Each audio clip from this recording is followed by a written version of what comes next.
नमस्कार दोस्तों, इन्फोटॉस के बहुत ही फ्रेश एपिसोड में आपका स्वागत है। तो चलिए शुरू करते हैं। आज की दोस्तों सबसे पहली अपडेट निकल कर आ रही है एशियन डेवलपमेंट बैंक के साथ में साइन किए गए एक एग्रीमेंट को लेकर, जहां पर दोस्तों हमारी one of the north east state Tripura की जो कैपिटल सिटी अगरतला है उसके ओवरऑल ग्रोथ एंड डेवलपमेंट के लिए हमारी सेंट्रल गवर्नमेंट ने एशियन डेवलपमेंट बैंक के साथ में एक लोन एग्रीमेंट साइन कर लिया है, जो कि अराउंड $61 मिलियन का है। तो दोस्तों पिछले एक वीक के अंदर हमारे देश में जो एशियन डेवलपमेंट बैंक है उनके साथ में कई सारे लोन एग्रीमेंट साइन किए गए हैं, जिसमें से मोस्टली हमारे जो नॉर्थ ईस्ट स्टेट्स हैं उन्हीं के लिए साइन किए गए हैं। एंड दोस्तों इस हिस्ट्री को कंटिन्यू करते हुए एक और loan agreement Asian development bank के साथ में अगरतला के लिए साइन कर लिया गया है, जिसके अंतर्गत अगर प्रोजेक्ट्स की बात करूं तो अगरतला में 48 किलोमीटर की लेंथ के न्यू एंड जो existing strong water drainage system है उनको कंस्ट्रक्ट एंड अपग्रेड किया जाएगा। एंड साथ साथ में 23 किलोमीटर की लेंथ के रिसीडेड अर्बन रोड का कंस्ट्रक्शन किया जाएगा। इसके अलावा lake side walkways, open spaces का रेनोवेशन, इस तरह की थिंग्स को भी डेवलप किया जाएगा। और दोस्तों कुछ प्रोजेक्ट्स ऐसे हैं जिनको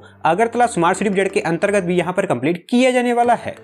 अगली दोस्तों अपडेट निकल कर आ रही है हमारे देश में ओपन किए गए एक न्यू फूड म्यूजियम को लेकर, जहां पर दोस्तों हमारे देश का जो एग्रीकल्चरल सेक्टर है उसको पुश प्रोवाइड करवाते हुए तमिलनाडु स्टेट के थंजावुर डिस्ट्रिक्ट में स्पेसिफिकली जो थंजावुर सिटी है वहां पर एक न्यू फूड म्यूजियम सेटअप कर दिया गया है। एंड साथ साथ में हमारे union ministry of commerce and industry के द्वारा इसका इनॉग्रेशन भी कर दिया गया है। तो दोस्तों ये जो फूड म्यूजियम है ये India's first of its kind, in fact India का फर्स्ट फूड म्यूजियम है। एंड ये फूड म्यूजियम है इसको हमारी food corporation of India FCI इन्होंने वैश्वर्य इंडस्ट्रियल एंड टेक्नोलॉजिकल म्यूजियम के साथ में मिलकर सेटअप किया गया है। और इसको सेटअप करने के लिए इनके द्वारा 1.1 करोड़ रुपए स्पेंड किए गए हैं। एंड ओवरऑल ये जो म्यूजियम है ये 1860 स्क्वायर मीटर के एरिया में फैला है। और वहीं बात करें इसके फीचर्स की तो इसमें हमारी जो सिविलाइजेशन है उसका ट्रांसफॉर्मेशन, ग्रेन स्टोरेज मेथड्स के model, food grain production scenario, इस तरह की थिंग्स को शोकेस किया गया है, जो कि आने वाले समय में हमारा जो इंडियन एग्रीकल्चर सेक्टर है उसके लिए काफी इंपॉर्टेंट रोल प्ले करने वाला है।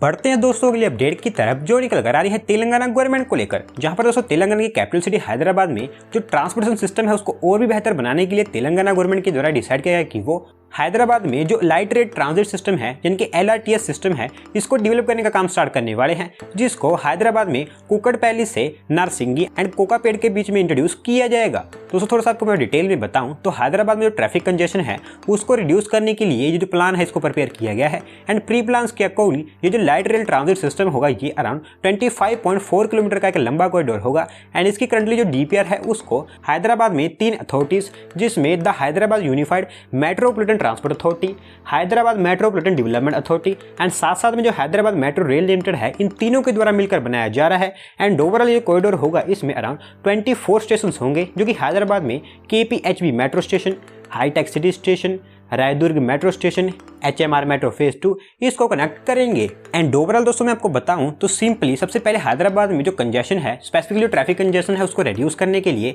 एक 15 किलोमीटर लंबा एलिवेटेड बस रैपिड ट्रांजिट सिस्टम प्लान किया गया था। लेकिन दोस्तों उस प्लान को ड्रॉप करके ये जो new light rail transit system है इसका प्लान बनाया गया था। एंड एज ऑफ नाउ इसकी जो DPR है उसको प्रिपेयर किया जा रहा है, जल्दी इसको प्रिपेयर करके इस पर काम भी स्टार्ट कर दिया जाएगा।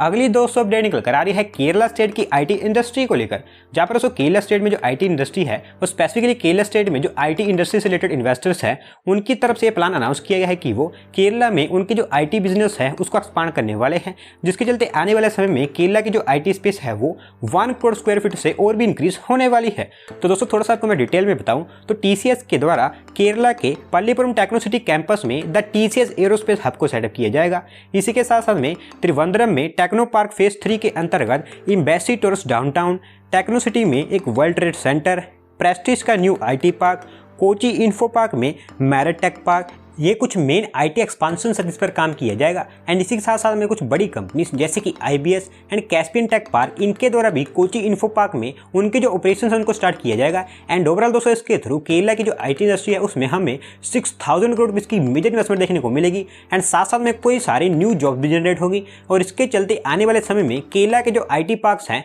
स्पेसिफिकली जो गवर्नमेंट और IT पार्क्स है, उनका जो बिल्डअप एरिया है वो 2 करोड़ स्क्वायर फीट से इंक्रीज होकर 3 करोड़ स्क्वायर फीट तक पहुंच जाएगा। अगली दोस्तों अपडेट निकल कर आ रही है गवर्नमेंट ऑफ इंडिया के मेक इन इंडिया इनिशिएटिव को लेकर, जहां पर दोस्तों ईबे जो कि एक American multinational e commerce company है, उनके द्वारा रिसेंटली हमारे जो इंडियन सेलर्स है एंड साथ साथ में जो मेक इन इंडिया प्रोडक्ट्स हैं उनको लेकर एक रिपोर्ट रिलीज की गई है। एंड दोस्तों इस रिपोर्ट के अकॉर्डिंग हमारे जो मेक इन इंडिया प्रोडक्ट्स हैं वो अब इंटरनेशनल मार्केट्स में उनका जलवा दिखाना स्टार्ट कर चुके हैं एंड कंटिन्यूसली जो मेक इन इंडिया प्रोडक्ट्स हैं वो इंटरनेशनलाइज होते चले जा रहे हैं। दोस्तों जो ईबे है उनकी रिपोर्ट का नाम India small online business trade report 2021 है एंड इस रिपोर्ट के अकॉर्डिंग जो इंडियन सेलर्स हैं उन्होंने ईबे के प्लेटफॉर्म के थ्रू ऑन एन एवरेज हर साल 42 डिफरेंट मार्केट्स में उनके जो प्रोडक्ट्स हैं उनको एक्सपोर्ट किया है एंड इसमें 92% एक्सपोर्ट्स ऐसे हैं जो कि 10 और 10 से ज़्यादा मार्केट्स में एक्सपोर्ट किए गए हैं एंड वहीं 93% एक्सपोर्ट्स ऐसे हैं जो कि 4 और 4 से ज़्यादा कॉन्टिनेंट्स में एक्सपोर्ट किए गए हैं। एंड ओवरऑल दोस्तों कलेक्टिवली हमारे जो मेक इन इंडिया प्रोडक्ट्स हैं वो इस ईबे प्लेटफॉर्म के थ्रू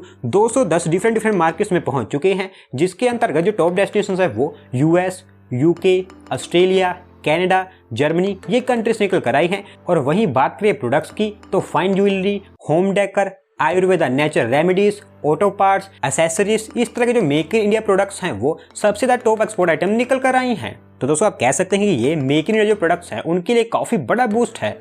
अगली दोस्तों अपडेट निकल कर आ रही है हमारी इंडियन ऑटोमोबाइल इंडस्ट्री को लेकर, जहां पर दोस्तों स्पेसिफिकली हमारी जो इंडियन ऑटोमोबाइल इंडस्ट्री है उसमें जो क्लीन फ्यूल है उसकी प्रेजेंस को और भी इंक्रीज करने के लिए हमारी ministry of petroleum and natural gas के द्वारा डिसाइड किया गया कि वो हमारे देश में 1000 LNG स्टेशन को सेटअप करेंगे, जिनको हमारे देश की डिफरेंट लोकेशन पर सेटअप किया जाएगा एंड अगले 3 सालों के अंदर अंदर इनको सेटअप भी कर दिया जाएगा। और इनको सेटअप करने के लिए उन्होंने society of Indian automobile association के साथ में टाई अप भी कर लिया है। तो दोस्तों ये जो LNG स्टेशन होंगे इनके लिए 1000 डिफरेंट लोकेशंस को आइडेंटिफाई भी कर लिया गया है और वो जो लोकेशंस हैं ये मेनली हमारे देश के जो मेजर हाईवेज हैं वहीं पर होने वाली है, जिसके अंतर्गत मेनली जो गोल्डन क्वाड्रिलेटरल है उसको इंक्लूड किया गया है। एंड दोस्तों जो LNG स्टेशन होंगे इनको हमारे देश में बहुत गवर्नमेंट एंड जो प्राइवेट ऑर्गेनाइजेशंस हैं उनके द्वारा मिलकर सेटअप किया जाएगा, जिसमें गवर्नमेंट ओन कंपनीज जैसे कि IOCL, BPCL, HPCL, गेल और वहीं और कंपनी जैसे कि पेट्रोनेट LNG, गुजरात गैस ये भी इस प्रोग्राम का हिस्सा रहने वाली हैं।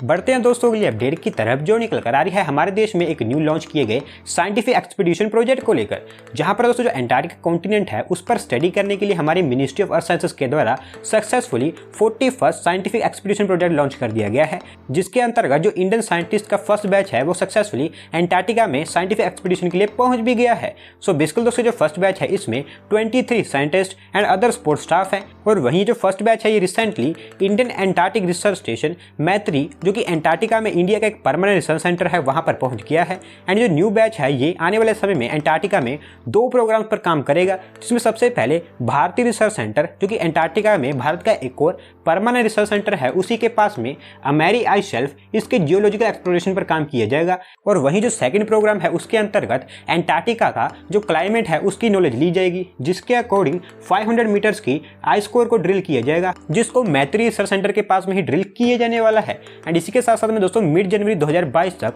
हमारे जो इंडियन साइंटिस्ट हैं वो एंटार्क्टिका में उनके 4 और बैच भी जाने वाले हैं, जो कि इस प्रोसेस को और भी फास्ट ट्रैक बेसिस पर डाल देंगे। आज की दोस्तों लास्ट अपडेट निकल कर आ रही है American multinational technology company international business machine IBM को लेकर, जहां पर दोस्तों इंडिया में उनके जो फुटप्रिंट्स हैं उनको एक्सपांड करते हुए स्पेसिफिकली हमारे देश का जो साउदर्न पार्ट है वहां पर उनके बिजनेस को एक्सपांड करते हुए IBM के द्वारा सक्सेसफुली एक new business process operation consulting centre यानी कि BPO सेंटर लॉन्च कर दिया गया है एंड साथ साथ में इसको ऑपरेशन भी कर दिया गया है। सो बेसिकली दोस्तों अभी मैंने 2-3 दिन पहले आपको बताया था कि जो IBM है उनके द्वारा कर्नाटक के मैसूर में उनका एक न्यू सेंटर लॉन्च किया गया है, जो कि एक डिफरेंट पर्पस के लिए लॉन्च किया गया था। और वहीं ये जो हैदराबाद में सेंटर न्यू लॉन्च किया गया है ये कंसल्टिंग पर्पस के लिए लॉन्च किया गया है, जिसके अंतर्गत IBM के द्वारा finance and accounts, procurement and supply services, human resources and resulting, industry specific processes, इस तरह के जो बिजनेस ऑपरेशंस हैं या फिर इससे रिलेटेड जो सर्विसेज हैं वो प्रोवाइड करवाई जाएंगी। एज ऑफ नाउ दोस्तों जो IBM है उनके द्वारा ये तो नहीं बताया गया है कि कितनी इन्वेस्टमेंट के साथ में उन्होंने इस सेंटर को सेटअप किया है, लेकिन ये भारत में उनका 8th BPO सेंटर है, क्योंकि इससे पहले उनके पास में चेन्नई, बेंगलुरु, नोएडा, गुरुग्राम, पुणे, मैसूरू एंड चेन्नई यहाँ पर उनके 7 सेंटर्स अवेलेबल हो चुके हैं। तो दोस्तों आज की वीडियो में बस इतना ही। अगर आप अपनी तरफ से कोई अपडेट सबमिट करना चाहते हैं तो डिस्क्रिप्शन में दिए गए लिंक पर क्लिक करके सबमिट कर सकते हैं। और अगर आज की वीडियो पसंद आई हो तो वीडियो को लाइक करें, चैनल को सब्सक्राइब करें। धन्यवाद आपका वीडियो को देखने के लिए।